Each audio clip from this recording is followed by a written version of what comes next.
हाँ, भगवान आंखों से नहीं दिखाई देता, लेकिन उसको हम महसूस कर सकते हैं, महसूस करते हैं प्रतिपल प्रतिक्षण। एक बार एक युवक एक संत के पास गया और संत से कहता है, आप तो हर समय भगवान के भजन में लीन रहते हो, हर समय भगवान के ध्यान में मगन रहते हो, आपने भगवान को देखा है? तो संत ने कहा, कुछ चीजें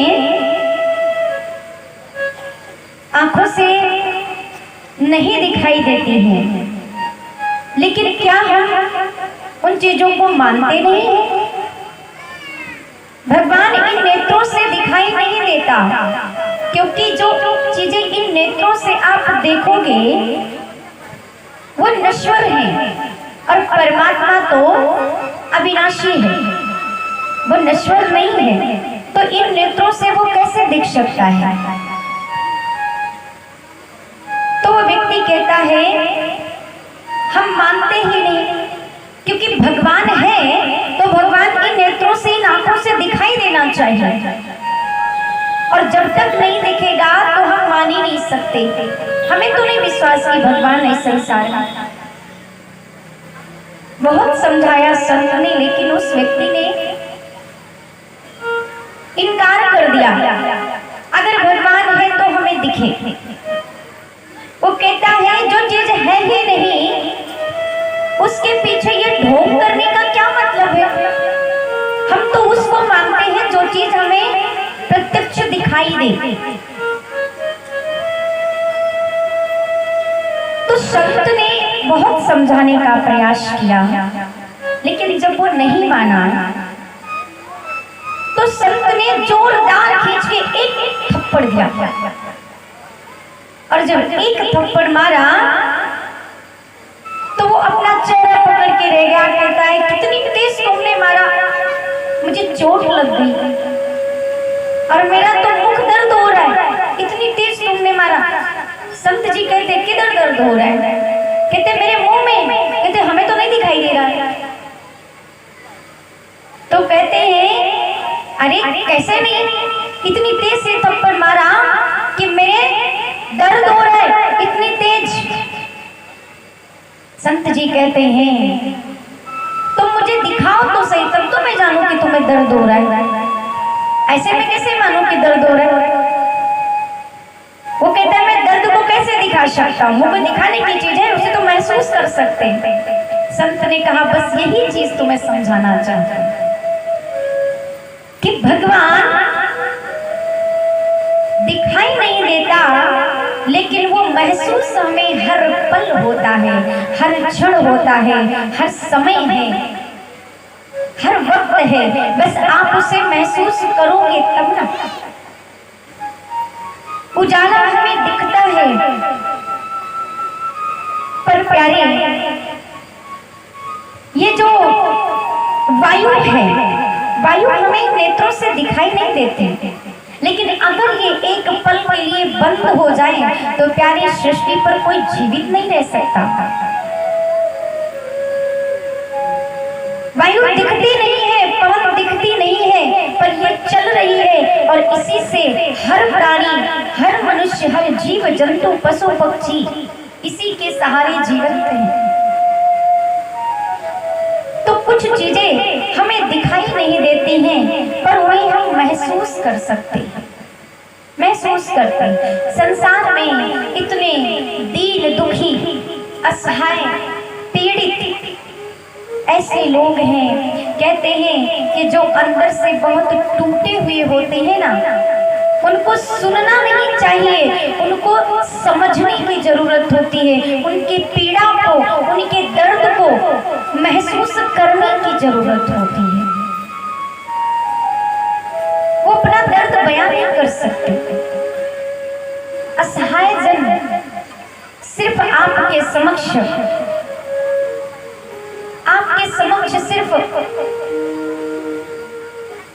कभी लोग होते हैं ना कि जब सामने आते हैं तो शब्द निकलने से पहले उनके नेत्रों से अश्रु जल निकलने लगता है। देख करके दिल हृदय द्रवित हो जाता है। उस समय उनकी पीड़ा को सुनने की जरूरत, शब्दों की जरूरत नहीं होती है, उस समय उनको समझने की जरूरत होती है, उनके दर्द को महसूस करने की जरूरत होती है। इसलिए असहाय दुखी जन को समझो, उनकी सहायता करो।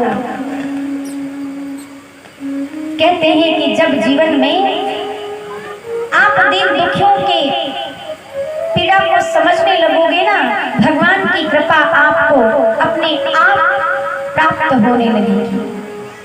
भगवान से आपको दया दृष्टि मांगने की जरूरत नहीं पड़ेगी कि प्रभु आप मेरे पे कृपा करो, मेरे पे दया की एक और करो, एक नजर करो, हे भगवान, ये कहने की जरूरत नहीं पड़ेगी। आप सामने वाले को समझना शुरू कर दोगे, भगवान की कृपा अपने आप तुम्हें प्राप्त होना शुरू हो जाएगी। ज्योत से ज्योत जलाते चलो, प्रेम की गंगा बहाते चलो, प्रेम की गंगा बहाते चलो।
रूठी छोड़ गया है किनारा। बंद करो मत बारी दया दे दो नाथ सहारा। बंद करो मत बारी दया का, दे दो कुछ तो सहारा।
के प्यार की ज्योति जला के चलो, क्योंकि भगवान तो निर्गुण निराकार तेजोमय है। तेजोमय होने के कारण भगवान ने अपने स्वरूप को छिपाया है, क्योंकि यदि वो भगवान, वो परमात्मा शंख चक्र गदा और पद्म लेकर के भगवान यदि प्रत्यक्ष प्रकट भी हो जाए ना, तो मानव के अंदर इतनी शक्ति नहीं है कि उनके तेज को सहन कर सके, अपने सन्मुख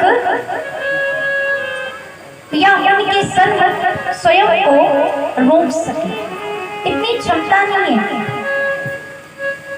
परमात्मा हर वक्त हम सबके आसपास रहता है। महसूस करने की बात सिर्फ स्वयं के अंदर होनी चाहिए। इसलिए भगवान कहता है हर जीव के अंदर हमारा वास है, क्योंकि जीव भगवान का ही अंश है। हम सब भगवान की संतानें हैं ना, तो पिता का अंश तो बच्चे में होता है ना। तो परमात्मा हमारा परम पिता है, उसकी शक्ति, उसका ओज, उसका तेज, परमात्मा का अंश हम सभी हैं। बस आवश्यकता है तो हमें अपने परम पिता परमात्मा को महसूस करने की।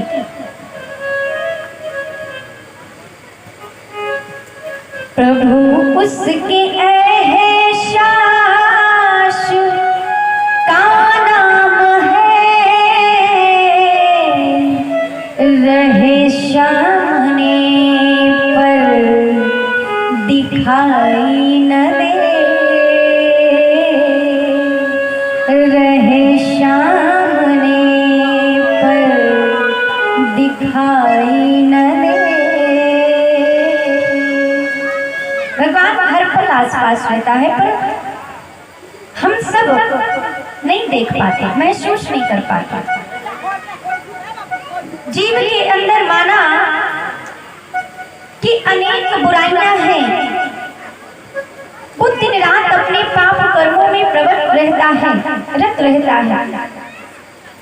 यहाँ तक कि मनुष्य भगवान को भी धोखा देता है। कैसा धोखा देता है आप बताओ? क्या भगवान, आप मानते हो ना कि भगवान सब जगह है? मानते हो ना भगवान सब जगह है। फिर जब आप कहीं पर जाते हो, अकेले होते हो, तो फिर ऐसा क्यों कहते हो कि यहाँ पर तो कोई नहीं देख रहा है और बुरा कर्म करते हो, पाप करते हो, चोरी करते हो, लोग तो किसी न किसी को तो हत्या कर देते हैं, मार देते, कहते हैं हमें कोई नहीं देख रहा है। लेकिन भगवान तो सब जगह, वो तो सब देख रहा है ना। यहाँ तक कि लोग भगवान को भी धोखा देते हैं। पहले तो कहते भगवान हर जगह है, हर जगह से वो देख रहा है हमें, उसकी नजर हम पर है, हम उसकी नजर से वंचित नहीं है, सब जगह से देख रहा है। फिर पाप कर्म करते वक्त क्यों कहते हो हमें कोई नहीं देख रहा है? देते हैं भगवान को धोखा, इंसान को क्या छोड़ेंगे, कश्मे वाले प्यार वफा सब बातें हैं, बातों का क्या। कहते हैं कि देते हैं भगवान को धोखा, इंसान को क्या छोड़ेंगे। भगवान तक को धोखा देते हैं। प्यारे कहते हैं कि घृणा करनी है तो उसके पाप से करो, बल्कि पापी से नहीं करो, क्योंकि इस संसार में कोई पावन नहीं है। कोई नहीं कह सकता कि महाराज हमसे पाप नहीं होता, सबसे पाप होता है। आपने सुना ना कि श्री सुखदेव मुनि महाराज ने क्या कहा? राजा परीक्षित से बताया कि राजन, हर जीव से प्रतिदिन 5 तरह के पाप रोज होते हैं, लेकिन जीव उन 5 तरह की हिंसा पर कभी ध्यान नहीं देता है। इसलिए पापी से घृणा नहीं करो, पाप से घृणा करो, क्योंकि किसी के अंदर बुराइयां ज्यादा है, किसी के अंदर कम है, पर पाप तो हम सब करते हैं, प्रतिदिन करते हैं। जिस तरह से श्री सुखदेव मुनि महाराज ने वर्णन किया, हर दिन हिंसा होती है। इसलिए प्यारे, हर कर्म को करते हुए भगवान का चिंतन होना चाहिए, भगवान का भजन होना चाहिए। इसलिए भगवान कहते हैं कि यदि जाने अनजाने में आपसे पाप कर्म हो ही रहे हैं ना, तो संध्या के समय जब आप भजन पूजन करते हो और जब आप सोने के लिए जाते हो, तो भगवान से क्षमा याचना करो, भगवान से प्रार्थना करो कि हे ईश्वर, हे प्रभु, आज मुझसे जाने अनजाने में जो भी भूल हुई हो, जो भी पाप हुआ हो, तो प्रभु उसके लिए हम आपके आगे क्षमा प्रार्थी हैं, मुझे क्षमा कर दीजिएगा। हम तो जीव हैं, नहीं पता कब हमारे कर्मों से पाप हो जाता है, कब हमारे वचन से पाप हो जाता है और कब हमारे मनसा से पाप हो जाता है। क्योंकि भगवान कहता है, यदि कर्म के द्वारा किए गए कर्म का फल मिलता है, अगर कर्म से जो पुण्य करते हो तो पुण्य का फल मिलता है, तो मन के द्वारा किए गए पाप का दंड भी मिलता है। यदि पुण्य का फल मिलता है तो पाप का दंड भी मिलता है। और मनसा के द्वारा तो हम ना जाने कितने रोज पाप करते रहते हैं। हम किसी से जलन करते हैं, किसी से ईर्ष्या करते हैं, तो महाराज क्या करते हैं, अगर वो सामने से जा भी रहा होता है तो मन में एक बार ये जरूर आता है कि बस ये सुबह सुबह दिख गया, मानो पूरा दिन खराब है। उसके लिए मुख से तो कुछ नहीं कह पाते, लेकिन मन से गाली देते रहते, मन से बुरा भला बहुत कहते हैं। तो प्यारे, वो भी पाप बनता है। यदि पुण्य का फल है तो मन के द्वारा किए गए पाप का दंड भी है। इसलिए भागवत में स्पष्ट भगवान ने कहा है कि चाहे पुण्य हो चाहे पाप हो, बंधन में दोनों डालता है। भाई, जंजीर चाहे सोने की हो चाहे लोहे की हो, बंधन में तो दोनों डालते हैं। इसलिए प्यारे, सदैव हर कार्य करते हुए भगवान का स्मरण रखो, भगवान का ध्यान करो और सोने के समय पर भगवान से प्रार्थना करो कि प्रभु, मुझसे आज जो कुछ भी भूल हुई हो, जो कुछ भी गलती हुई हो, उसके लिए हम आपसे क्षमा मांगते हैं। भगवान भी कहता है कि चलो ठीक है, वो आपके किए हुए पाप को आधा क्षमा कर देता है, उस दंड को कम कर देता है। आपका बच्चा है, गलती करके आए और वो स्वयं ना बताए और किसी अन्य के द्वारा आपको बात पता चले, आप अपने बच्चे के ऊपर ज्यादा क्रोधित होंगे और उसे हो सकता है मारो भी। लेकिन जब बच्चा स्वयं आकर के अपने आप से तुम्हें बताता है कि मम्मी, मुझसे ये गलती हुई है, तो आप कहते हो ठीक है बेटा, आज हुआ, लेकिन आगे से कान पकड़ो कि अब नहीं होना चाहिए। आप समझा नहीं देते हो, समझा देते हो कि देखो सच्चा है, आकर के बताया। क्रोध तब ज्यादा आता है जब हमें किसी अन्य के द्वारा पता चलता है, तो दंड भी ज्यादा। और इसको भैया उठो,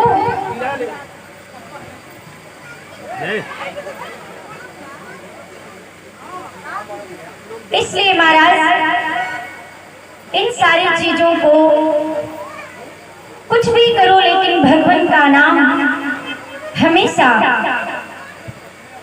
मन में स्मरण करना चाहिए। भगवान के दर्शन ना भी हो तो भी भगवान के नाम को जपना नहीं छोड़ना चाहिए। और प्यारे आगे राजा परीक्षित कहते हैं, प्रभु आप मुझे बताइए, ऐसा कोई हुआ है कि जिसने अंत में सिर्फ भगवान का नाम लिया हो और वो भविष्य पार हो गया हो, जीवन भर पाप किया हो और अंत में उसने भगवान का स्मरण किया, भगवान का नाम लिया, तो उसको भगवत धाम की प्राप्ति हुई हो? तो श्रुति महाराज दर्शन कराते ही कहते हैं हाँ ऐसा हुआ है। कब हुआ है? तो कहते हैं एक अजामिल नाम का एक ब्राह्मण था, और अजामिल नाम का जो ब्राह्मण था तो महाराज वो जीवन में उसने कभी पुण्य किया ही नहीं, उसने कभी पुण्य किया ही नहीं, सदैव पाप कर्मों में ही रत रहता था। बहुत छोटे थे अजामिल, तब एक बार उनके पिताजी ने कहा कि बेटा जाओ और जा करके मेरे लिए कुछ पुष्प ले आओ बाग से, भगवान का पूजन करना है। तो छोटे से अजामिल आज बगीचे में गए हैं पुष्प तोड़ने के लिए, और जब बगीचे में गए तो महाराज वहां पर शूद्र दंपत्ति को कुछ गलत कार्य करते हुए देखा, और जब देखा तो कहते हैं एक बालक की बुद्धि इतनी मासूम होती है, इतनी बालक इतना नादान होता है कि वो जो एक बार देख लेना तो हमेशा हमेशा के लिए उसके मानस पटल पर वो बात वो दृश्य छप जाता है हमेशा के लिए। अजामिल के मन मस्तिष्क पर वो बात एकदम से छप गई। अब महाराज उनके जब पिताश्री का अंत हो गया, अजामिल धीरे धीरे बड़े होते गए, और जैसे ही बड़े होते गए तो प्यारे वो बुरे कर्मों में इतने रत होते गए कि उनको पुण्य क्या होता है शायद वो स्वप्न में भी नहीं जानता।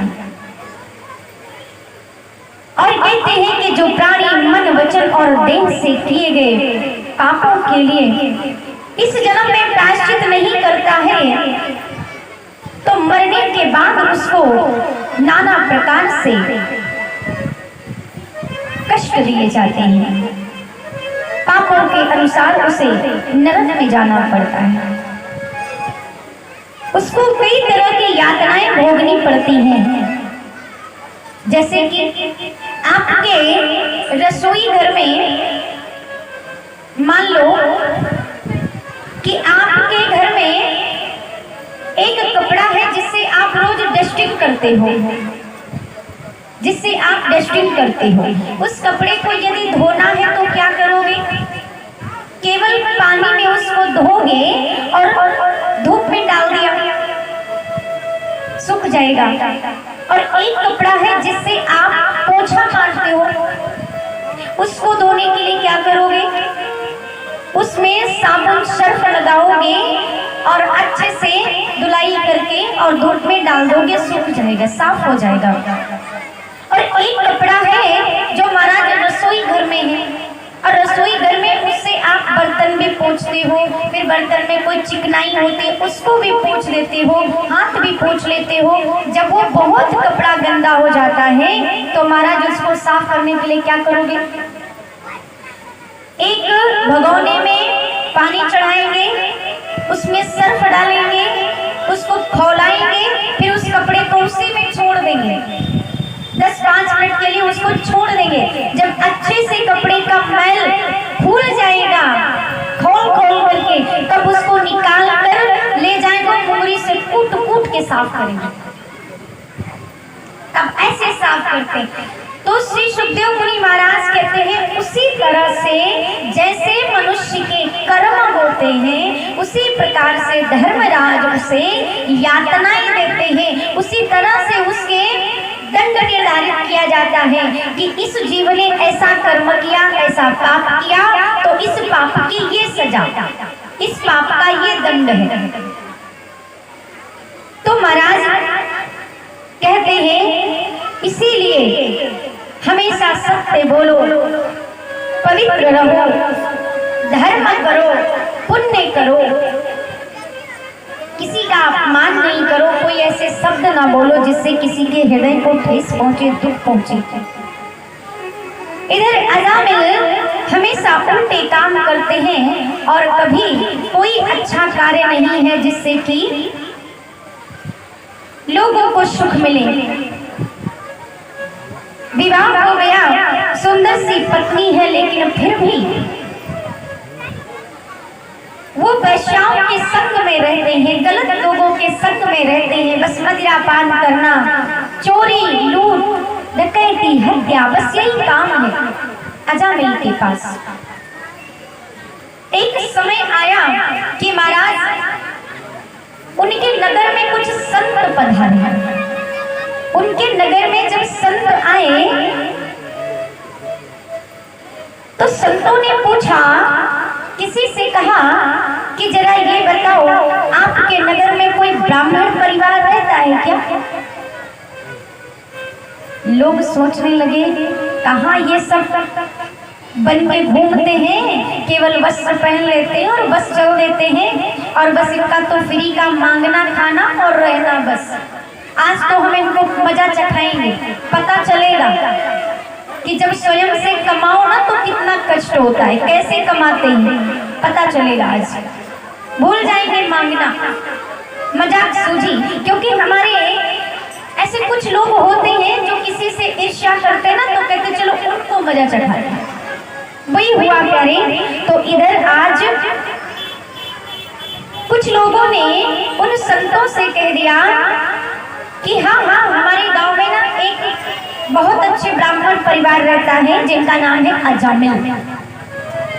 वो तो सबका सत्कार करते हैं, सबका आदर करते हैं, सबका सम्मान करते हैं, बड़ा पुण्य का काम करते हैं। आप एक काम करो, नगर के बाहर जो एक बहुत बड़ा महल बना है ना, वहां पर चले जाओ, वो ही अजामिल का घर है, वो बहुत अच्छे ब्राह्मण है। अच्छा, आज वो संतों की टोली महाराज अजामिल के दरवाजे पहुंची और जैसे ही दरवाजा खटखटाया, अंदर से अजामिल की पत्नी निकली और आकर के कहती हैं, कौन? सामने देखा तो संत मंडली खड़ी है। अरे वाह, इतना खुश हो गई, क्योंकि जो अजामिल की धर्म पत्नी है ना, तो प्यारे वो तो बड़ी संतों की सेवा किया करती थी, बड़ी प्रेम भाव वाली थी। यदि कहीं पर मौका मिल जाए तो महाराज वो उस संतों की सेवा से चूकती नहीं थी। कहते हैं क्या करें, पता नहीं किसने इनको गलत रास्ता बता दिया है। कहते हैं किसने आपको भेजा? कहते हैं आपके नगर में कुछ लोगों ने बताया कि ये अजामिल का घर है, बड़े अच्छे ब्राह्मण हैं, बड़ी संतों की सेवा करते हैं। अब अजामिल की पत्नी विचार कर रही है कि किसी ने इनको बहला दिया है, लेकिन कहती है अभी तो यहाँ पर हमारे पति नहीं है, तो कम से कम कुछ भी है। अब संत गंगा है, और संत गंगा जब स्वयं चलकर हमारे घर आई है, तो क्यों ना अपने घर को पवित्र कर लिया जाए। इतना मन में विचार आया और आज संतों को लेकर के अंदर आई हैं और अंदर आकर के सबको बिठाया है। संत कहते हैं हम बहुत दिनों से भूखे हैं, हमें भोजन बना के खिलाओ। विचार करती है मैं अपने अपवित्र कैसे मैं इनको खिलाऊं, ये संत हैं, इनको नहीं पता कि मैं कौन हूं और ये किसका घर है। कहते हैं भगवान हमें क्षमा कर देना, मैं आपको अभी बनाकर नहीं खिला सकती, मैं अपवित्र हूँ। अच्छा ठीक है, सारी व्यवस्था दे दिया और आदि संत भगवान के ध्यान में भोजन बनाते हैं, भगवान को भोग लगाते हैं और स्वयं ग्रहण करते हैं। और आज अजामिल की धर्मपत्नी ने भी भोजन ग्रहण किया। शाम के समय पर जैसे ही अजामिल नगर में आया, लोगों ने कहा, अरे वाह अजामिल, क्या बात है, तुम्हारे घर में तो बड़ी राम नाम की कीर्तन मंडली चल रही है। अजामिल कहता, किसने बोला? अरे बोला नहीं, हम स्वयं देख कर आ रहे हैं। ऐसा? हाँ। अच्छा। जैसे ही अजामिल गया और जा करके कहता है, किसने बुलाया इनको? किसने बुलाया इन्हें? आज अजामिल की पत्नी आ जाती है, कहती है, मैंने बुलाया। अच्छा। अजामिल थोड़ा सा अपनी पत्नी से डरता था। जैसे ही कहा कि मैंने बुलाया है, तो महाराज आज वो चुप हो गया, कुछ नहीं बोला। कहते हैं, क्या है, रात भर की ही तो बात है, शर्त है, रात भर ठहरेंगे, सुबह चले जाएंगे। इतने कमरे, इतना बड़ा महल है, क्या चाहता है, रात भर की तो बात है, रहने दो। अजामिल कहता है, ठीक है। आज इधर अजामिल पूरी रात्रि भोग में बिताता है और शंकर भगवान के भजन में पूरी रात्रि व्यतीत करते। आज एक पापी के घर में राम नाम की गंगा बह रही है। सुबह हुई है और सुबह होते प्यारे संत विदाई लेने के लिए जब आते हैं तो महाराज उनको पता चलता है कि अरे हम तो वैश्या के घर में आ गए।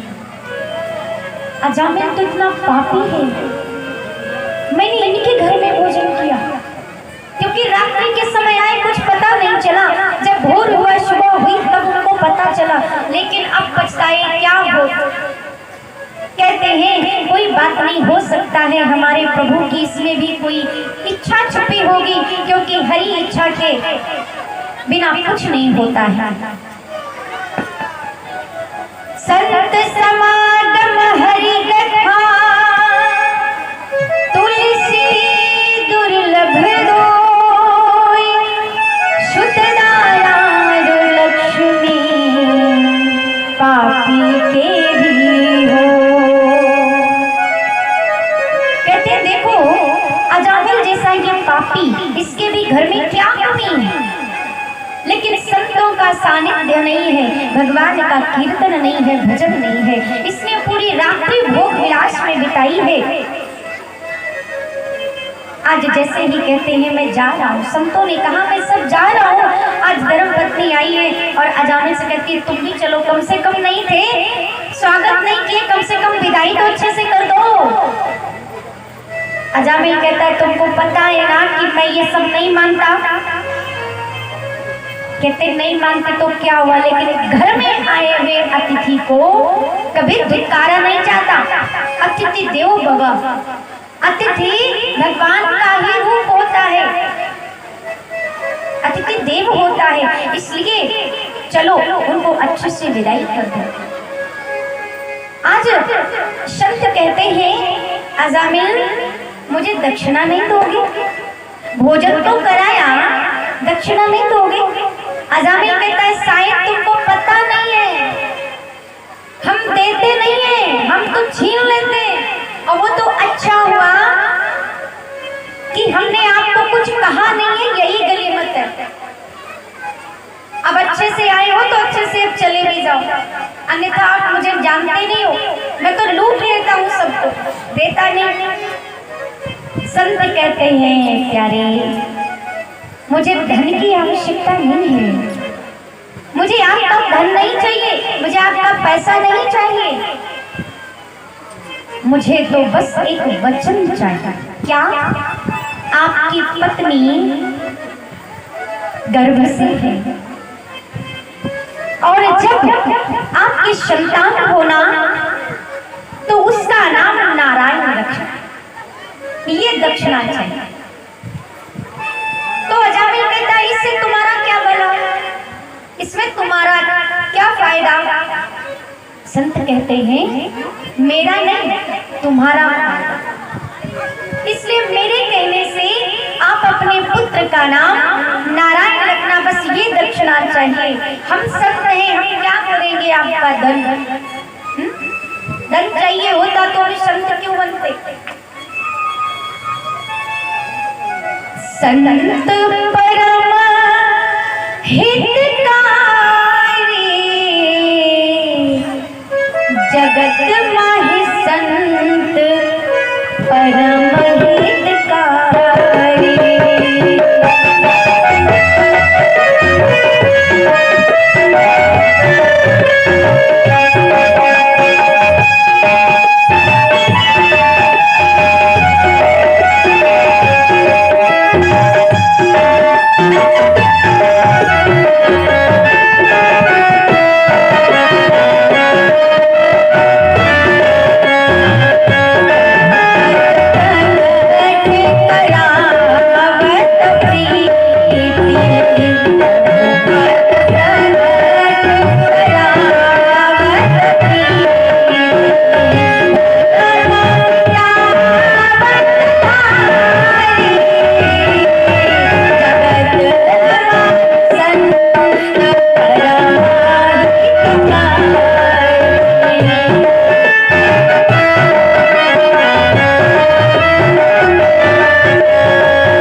जाएंगे आपसे, सुख में नहीं आएंगे लेकिन दुख में सबसे पहले आएंगे। ऐसे संत होते हैं।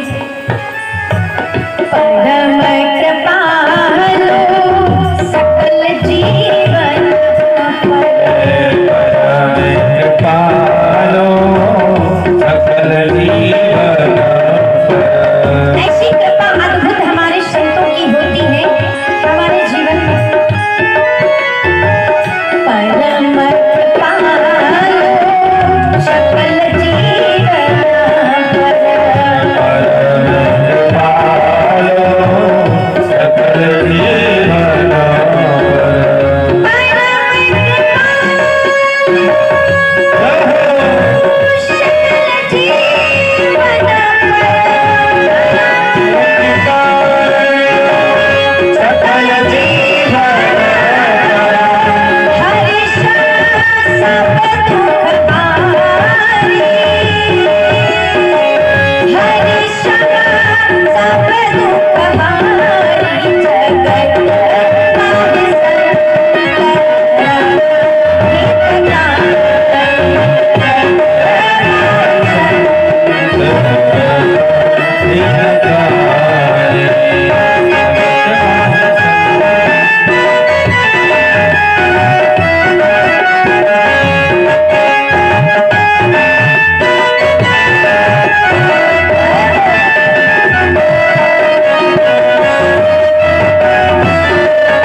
घोड़ा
की सोवत ब्रह्मानंद कहे संत की सोबत,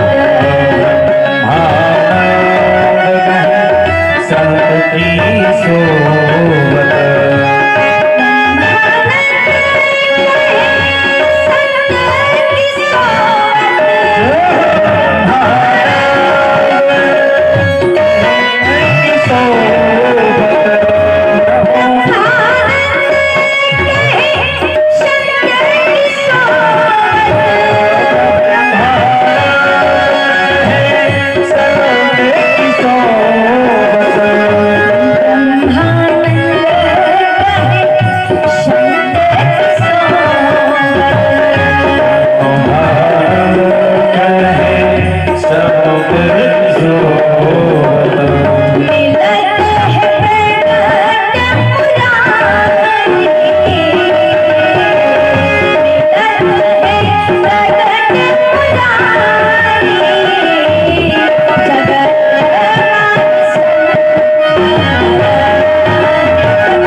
प्रभु पद प्रगट करावत प्रीति,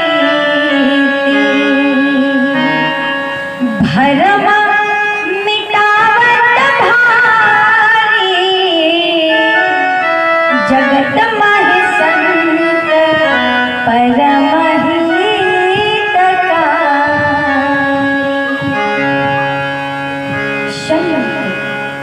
इसलिए प्यारे, अपने जीवन में जहाँ भी संत मिल जाए तो उनके पास बैठकर दो क्षण अवश्य बिताना चाहिए। तो संतों ने कहा अजामिल से, अजामिल इसमें मेरा भला नहीं है, इसमें तुम्हारा भला है प्यारे,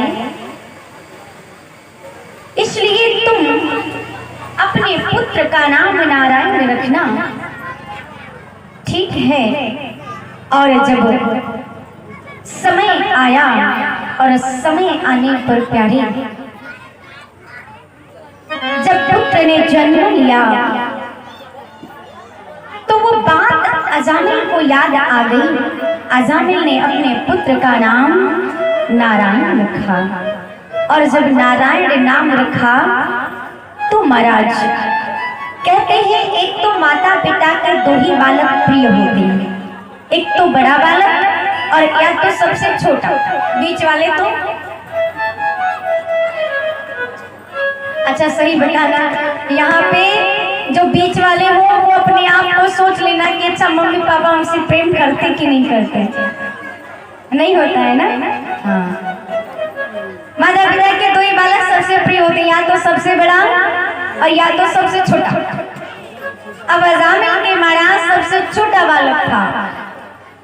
अब खाएं तो नारायण, उठे तो नारायण, सोए तो नारायण, बैठे तो नारायण, कहीं जाएं तो नारायण, बस हर पल नारायण नारायण नारायण नारायण, हर समय नारायण नारायण नारायण। प्यारे कहते हैं ना, तुलसी अपने राम को रीझ भजो चाहे खीझ, भूमि पड़े पर जाम है, उल्टो सीधो बीज। खेत में कोई भी बीज तुम डाल के आओ, उसमें खाद पानी डाल दो, और खेत में यदि वो बीज पड़ गया तो महाराज वो अपने समय पर उग ही आएगा। ये नहीं है कि आप रोज उसे देखो अब आया कि नहीं आया, समय पर अपने आप को आ जाता है, चाहे वो फायदा। उसी प्रकार कहते हैं प्रभु का नाम पतित पावन है। भगवान का नाम महाराज पावन करने वाला है। उसको चाहे आप प्रेम से भजो चाहे क्रोध में भजो, लेकिन यदि नाम आपने परमात्मा का लिया है तो कहते यदि आपने भगवान का नाम लिया है तो वो आपको पावन ही करेगा। जैसे कि मिर्ची है महाराज, मिर्ची को आप चाहे प्रेम से खाओ चाहे क्रोध में खाओ, उसका स्वभाव है तीखा लगना, तो वो आपको तीखी ही लगेगी। और यदि गुड़ है, गुड़ का स्वभाव है मिठास देना, तो उसको चाहे प्रेम से खाओ चाहे क्रोध से खाओ, वो तो आपको मिठास ही देगी। अग्नि का स्वभाव है जलाना, चाहे प्रेम से जाओ चाहे गुस्से में जाओ, वो तो आपको जलाएगी।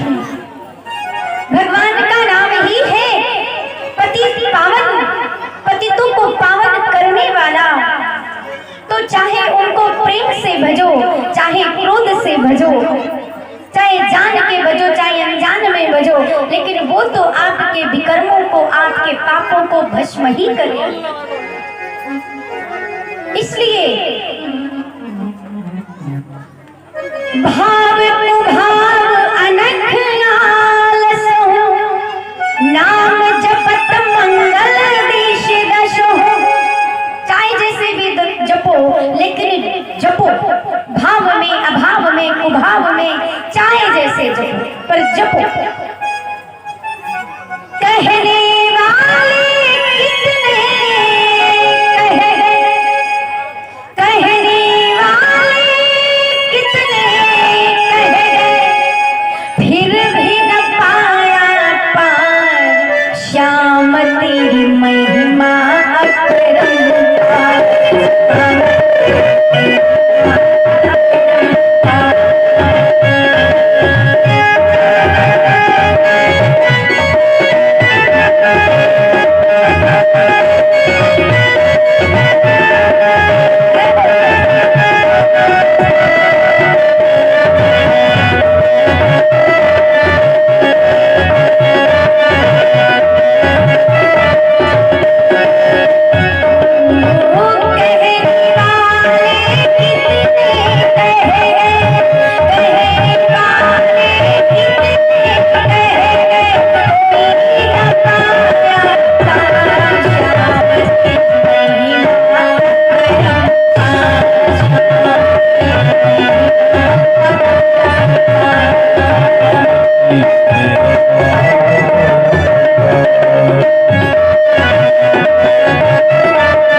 महिमा अपरंपार।